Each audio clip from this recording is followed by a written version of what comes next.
প্রিয় বন্ধুরা, আজকে আলোচনা করব মৃত্যুর পর পুনরায় জীবিত হওয়া বলতে কি বোঝায়।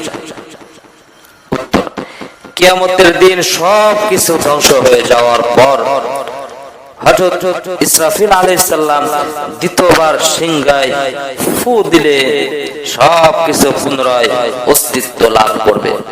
মৃতরা কবর থেকে বের হতে থাকবে। তাদের কৃতকর্ম অর্জন করার জন্য পাল্লা স্থাপন করা হবে। হিসাব নেওয়ার পর আমল নামার প্রত্যেকের হাতে দেওয়া হবে। প্রশ্ন: হাউজে কাউসার বলতে কি বোঝায়? উত্তর: একটি বিশেষ জলধারের নাম হাউজে কাউসার, যার পানি দুধের চেয়ে সাদা এবং মধুর চেয়ে সুমিষ্টি, যা আল্লাহ তাআলা আমাদের নবীজিকে দান করেছেন। কিয়ামত দিবসে তিনি মুমিন উম্মতদেরকে উক্ত পানি পান করাবেন। সুবহানাল্লাহ, সুবহানাল্লাহ। প্রশ্ন: পুলসিরাত কি রূপ হবে? লোকেরা তা কিভাবে পার হবে? উত্তর: তরবারির চেয়ে ধারালো এবং চুলের চেয়ে সূক্ষ্ম পুল দোজখের উপর স্থাপন করা হবে এবং সকলকেই সেই পুলসিরাত পার হওয়ার জন্য নির্দেশ দেওয়া হবে।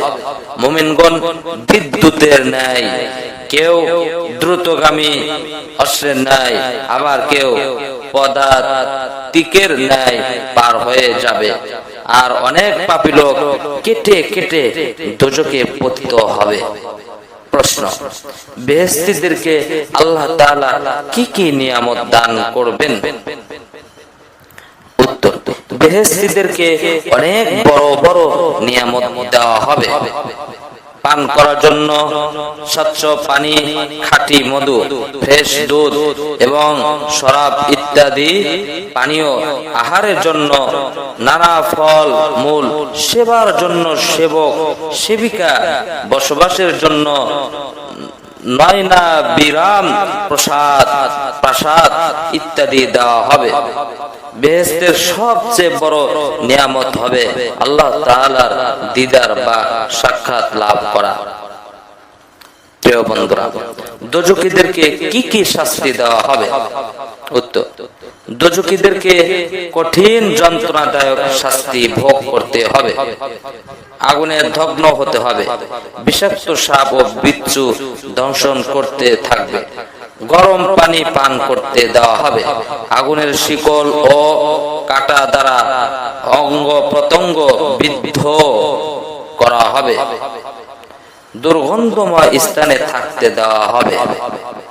আল্লাহ তাআলা আমাদেরকে সকল মুসলমান ভাইদেরকে দ্বীনের সঠিক বুঝ দান করুন। আমিন, আমিন, আমিন।